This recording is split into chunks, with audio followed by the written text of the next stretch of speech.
There is a question that quietly lives in the back of your mind. Why is it that some people seem to move through life as if doors open for them effortlessly, while others push, struggle, and still feel stuck? You've probably told yourself it's luck, or timing, or maybe even talent. But what if none of that is the real reason? What if the difference is something far more subtle and far more powerful? According to Carl Jung, the answer is not found in the external world at all. It begins within, deep within the subconscious mind. Jung believed that your outer reality is not something random. It is a reflection, a projection, a symbolic expression of your inner psychological state. Not your conscious thoughts, not the things you say you want, but the deeper patterns you carry, often without even realizing it. And this is where most people lose control of their lives without ever noticing. Because the subconscious mind does not respond to effort, it responds to identity. You can work harder, you can try more, you can force outcomes, but if your subconscious is operating on a frequency of lack, fear, or unworthiness, then no matter what you do externally, you will keep recreating the same reality in different forms, different people, different situations, same emotional patterns. Jung called this the repetition of unconscious material, the psyche attempting to bring awareness to what has not yet been integrated. In simpler terms, you don't attract what you want. You attract what you are aligned with, and alignment is not created through willpower. It is created through awareness. So before we even begin with the techniques, you need to understand something that may challenge the way you've been approaching life. You are not here to force reality into submission. You are here to become the kind of person for whom that reality is natural. This is the shift. Because when your internal world changes, your external world doesn't need to be chased anymore. It begins to reorganize itself, effortlessly, almost mysteriously. This is what Jung described as synchronicity, meaningful coincidences that feel as though life itself is responding to your inner state. But these moments are not accidents. They are signals. They are reflections. They are confirmations that something within you has shifted. So now the question becomes, how do you shift that inner world? How do you access the subconscious patterns that are quietly shaping everything? How do you move from resistance into alignment? That is exactly what these 9 techniques are designed to help you do. Not through force, not through illusion, but through deep psychological transformation. Let's begin with the first and perhaps the most misunderstood technique. Technique 1. Shadow integration. There is a part of you that you try not to see, a part you've been taught to hide, to suppress, to deny. Jung called this the shadow, and most people spend their entire lives running from it. But here is the paradox. The more you reject your shadow, the more control it has over you, because what you refuse to face does not disappear. It goes underground, into the subconscious, where it begins to influence your behavior, your emotions, and your decisions without your awareness. This is why you might find yourself reacting in ways that don't make sense. Sabotaging opportunities, feeling triggered by certain people, attracting the same type of relationships over and over again. It is not random. It is the shadow expressing itself. But here's what most people don't understand. Your shadow is not just darkness. It also contains your hidden potential, your suppressed confidence, your unexpressed creativity, your raw, authentic power. Everything you were told was too much. Everything you learned to tone down. Everything you hid in order to be accepted. That is all part of your shadow. And until you reclaim it, you are operating with only a fraction of who you truly are. So how do you integrate the shadow? Not by fighting it, not by judging it, but by becoming aware of it. Start by observing your emotional triggers. Notice what irritates you in others. Notice what makes you uncomfortable, because very often what you reject externally is a reflection of something unresolved internally. This is projection, a core concept in Jungian psychology.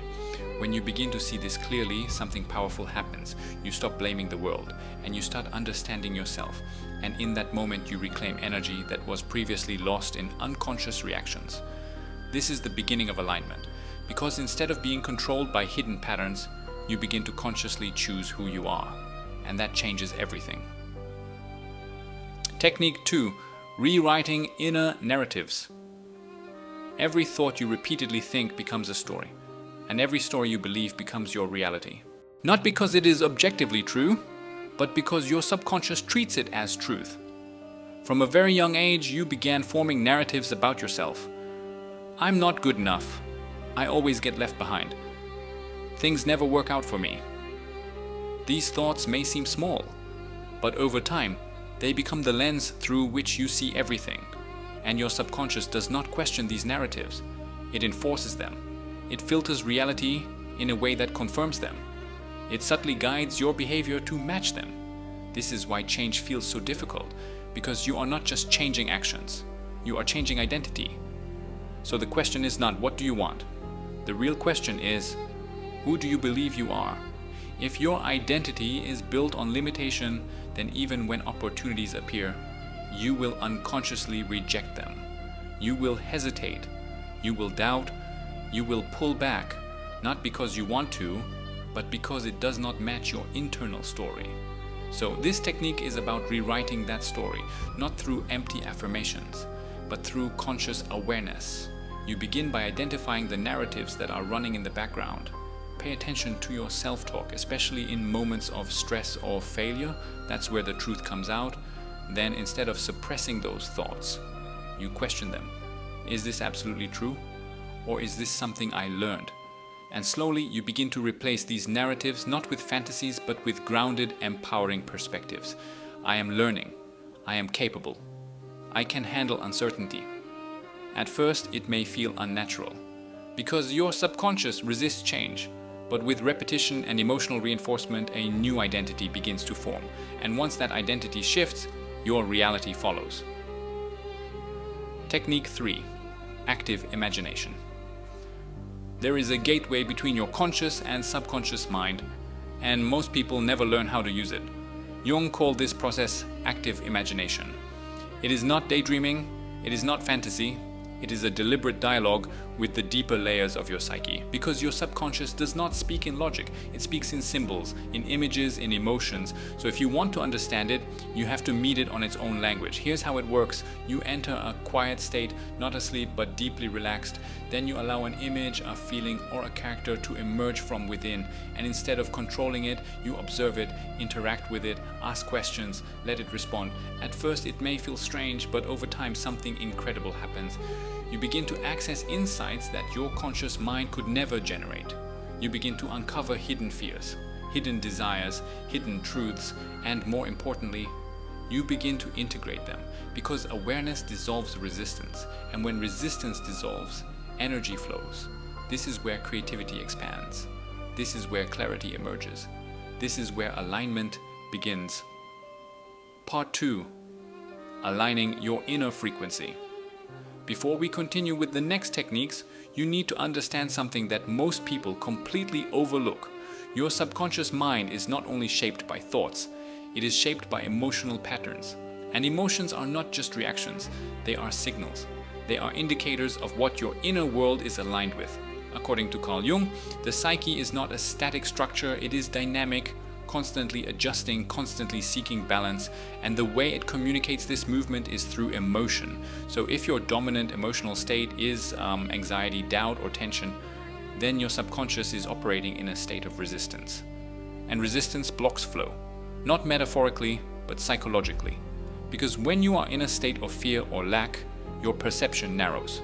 You focus on problems, you anticipate negative outcomes, you interpret neutral situations as threats, and without realizing it, you begin to behave in ways that reinforce that reality. This is why effort alone doesn't work, because you can take all the right actions, but if they are fueled by fear, they will produce unstable results. So the real shift is not just in what you do, it is in how you feel while doing it. This brings us to the next technique. Technique 4. Emotional reconditioning. Most people try to change their lives by controlling their thoughts, but thoughts are only the surface. Emotion is the deeper layer, and the subconscious responds far more strongly to emotion than to logic. This is why a single emotional experience can shape your beliefs more than years of rational thinking. So, if you want to reprogram your subconscious, you don't just think differently, you feel differently. But this doesn't mean forcing positivity. In fact, forced positivity often creates internal conflict because your subconscious can sense when something is not genuine. Instead, emotional reconditioning is about becoming aware of your current emotional patterns and gradually shifting them. Start by observing how you feel throughout the day, not judging it, not trying to fix it immediately, just noticing. Where does tension show up in your body? What situations trigger contraction? What thoughts are connected to those feelings? This awareness alone begins to loosen the pattern. Then, instead of reacting automatically, you pause, you breathe, and you consciously introduce a different emotional response. Not extreme positivity, but subtle shifts from panic to curiosity, from pressure to presence, from fear to neutrality. These small changes may seem insignificant, but over time they create a new emotional baseline, and that baseline becomes your new subconscious frequency. This is where alignment begins. Because when your emotional state changes, your perception changes, your decisions change, your energy changes, and your reality follows. Technique 5. Understanding synchronicity. There are moments in life that feel too precise to be random. You think about someone and they reach out. You hesitate and an unexpected opportunity appears. You struggle and suddenly clarity arrives from an unlikely place. Jung called these moments synchronicity, meaningful coincidences that cannot be explained through cause and effect. But here's the key. Synchronicity is not something you chase. It is something you notice when you are aligned, because these moments are not external miracles. They are reflections of internal coherence. When your thoughts, emotions, and actions are in harmony, you begin to move through life differently. You become more aware, more receptive, more present, and in that state, you start to see connections that were always there, but previously invisible. This is why two people can experience the same environment, but one sees opportunities while the other sees obstacles. It is not the environment, it is the internal state. So instead of asking, and how do I make things happen? You begin to ask a different question. What is my current state attracting? And that question changes everything, because it shifts your focus from control to awareness. Technique 6. Letting go of force. This may be one of the hardest concepts to accept, because everything you've been taught tells you that success requires pushing, striving, and constant effort.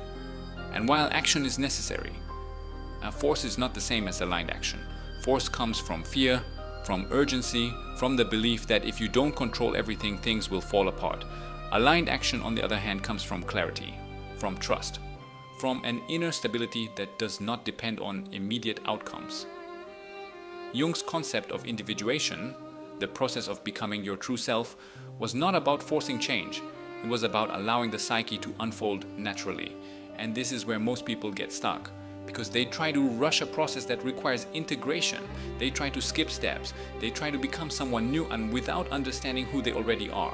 But real transformation is not about becoming, it is about uncovering. It is about removing what is false, releasing what is outdated, and allowing what is authentic to emerge. So instead of forcing results, you begin to focus on alignment. You take action, but without attachment. You move forward, but without resistance. And paradoxically, this is when things begin to flow, because you are no longer creating friction within yourself. At this point, something important starts to shift. You begin to realize that your life is not something you have to fight for. It is something you learn to align with. And this alignment is not mystical. It is psychological. It is grounded in awareness, in emotional regulation, in self-understanding. And now we move into the final phase.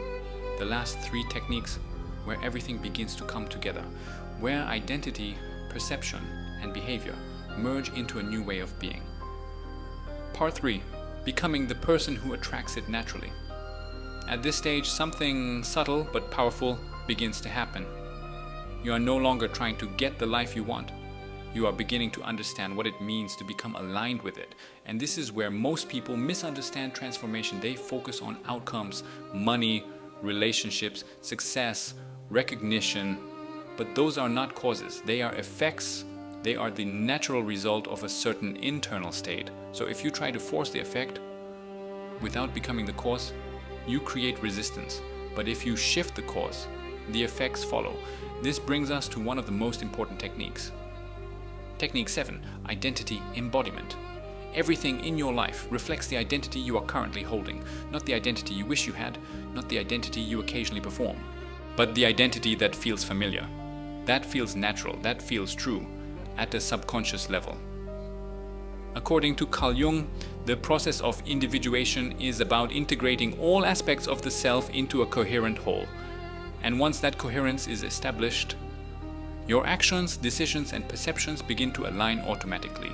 This is what identity embodiment means. It is not pretending. It is not acting as if. It is deeply internalizing a new way of being. So instead of asking, what do I need to do to get this?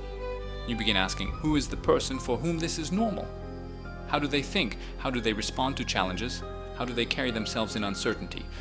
And then, instead of waiting for external proof, you begin practicing that identity internally, in your posture, in your tone, in your decisions, in the way you interpret situations. At first, it feels unfamiliar because your subconscious is used to the old identity.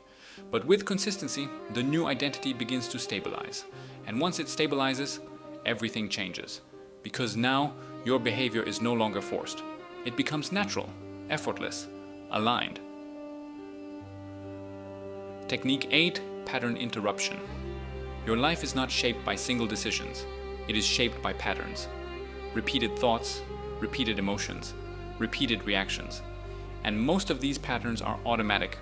They run without your awareness. This is why you can understand something logically, but still find yourself repeating the same behaviors. Because awareness alone is not enough. You need interruption. You need to break the automatic loop. This is what pattern interruption does. It creates a pause between stimulus and response, and in that pause, you regain control. Let's say something triggers you. Normally, you would react immediately. Defensiveness, withdrawal, overthinking. But with awareness, you catch the moment, you notice the impulse, and instead of following it, you choose a different response, even if it's small, even if it's just a breath. That moment of interruption weakens the old pattern and strengthens a new one. Over time, this becomes powerful because you are no longer living on autopilot. You are consciously shaping your behavior, and behavior, repeated consistently, becomes identity. Technique 9, creating internal certainty. This is the final piece, and without it, everything else collapses. Because no matter how much you understand, no matter how much you practice, if you are constantly doubting yourself internally, you will return to old patterns. So what is internal certainty? It is not blind confidence. It is not arrogance. It is a quiet, stable sense of trust within yourself, a knowing that does not depend on external validation. Most people try to build certainty through results. They think, I'll believe in myself once things start working. But that creates a dependency, because if results fluctuate, your belief fluctuates. True certainty works the other way around. You develop it internally first, through consistency, through self-trust, through following through on what you say you will do, even in small ways. Because every time you keep a promise to yourself, you reinforce a sense of reliability. And your subconscious begins to register that. It begins to trust you. And once that trust is established, doubt loses its power, because you are no longer relying on external proof. You become the source. At this point, everything begins to connect. Shadow integration removes internal conflict. Inner narratives reshape identity. Active imagination opens communication with the subconscious. Emotional reconditioning stabilizes your internal state. Synchronicity reflects your alignment. Letting go of force reduces resistance. Identity embodiment creates coherence. Pattern interruption builds awareness. And internal certainty anchors it all. This is not a quick process. It is not something you complete. It is something you live. And the more you live it, the more natural it becomes. Now there is one final piece left. Because understanding these techniques is not enough. You need to see how they come together in real life, how they shift your perception of reality itself, and how they ultimately change the way you move through the world. Part 4. When reality begins to respond. At this point, you understand the techniques. You understand the structure. You understand that your outer life is not something separate from you. It is an extension of you. But now comes the most important realization of all. Transformation does not happen in a single moment. It happens in layers, subtle shifts, quiet changes. internal movements that are almost invisible at first, but over time they begin to reshape everything. According to Carl Jung, the psyche is always moving toward wholeness. This process, individuation, is not about becoming perfect. It is about becoming integrated. And when integration happens, you stop being divided within yourself. No more internal contradictions, no more saying one thing and feeling another, no more wanting something while simultaneously fearing it. Instead, there is coherence, and that coherence is what creates power. When your inner world changes, your outer world follows. At first, the changes are subtle. You react differently to situations that used to trigger you. You notice patterns you were blind to before. You feel a sense of calm where there used to be urgency. And these shifts may not seem dramatic, but they are the foundation of everything, because your perception is changing, and perception shapes reality. You begin to interpret events differently. What once felt like rejection now feels like redirection. What once felt like failure now feels like feedback. And this shift in meaning changes your emotional response, which changes your behavior, which changes your outcomes. This is how reality begins to reorganize itself, not through force, but through alignment. Why most people fall back. There is something you need to be aware of. Even after understanding all of this, there will be moments when you fall back into old patterns, old thoughts, old emotional reactions. And this is where most people give up. They think, I've learned all of this, why am I still reacting this way? But this is not failure, this is part of the process. Because your subconscious is built on repetition. Years of conditioning do not disappear overnight, they dissolve gradually. So when old patterns resurface, it is not a sign that nothing has changed, it is a sign that something is being brought to the surface to be integrated. This is where awareness matters most, because instead of identifying with the pattern, you observe it, you recognize it, and you choose differently. Even if it's just once, even if it's just slightly, that is enough. Because every conscious choice weakens the old structure and strengthens the new one. Maintaining alignment. Alignment is not something you achieve once, it is something you practice daily. Not through rigid routines, but through awareness, through presence, through a willingness to observe yourself honestly. Some days will feel effortless, others will feel heavy. That's normal. The goal is not perfection, the goal is consistency, because consistency creates stability, and stability creates trust within yourself. Over time, this becomes your baseline. You no longer have to remind yourself of these concepts, you live them naturally, without effort, without forcing. The final shift. At some point, something changes in the way you see life. You stop chasing outcomes, you stop trying to control every detail, you stop measuring your worth based on external results, and instead, you focus on alignment, on clarity, on becoming internally stable. And this is where the real transformation happens. Because when you are no longer desperate for outcomes, you become open to them. When you are no longer forcing, you allow. And when you allow, life responds. Not always in the way you expect, but often in ways that are more aligned than anything you could have planned. Closing.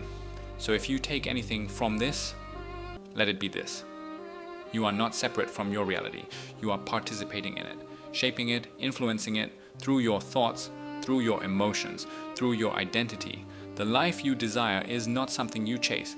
It is something you align with, and alignment begins within, quietly, gradually, but powerfully. So take your time with this, return to these ideas, observe yourself, not with judgment, but with curiosity. Because the more you understand yourself, the more your life begins to make sense, and the more it makes sense, the more it begins to change.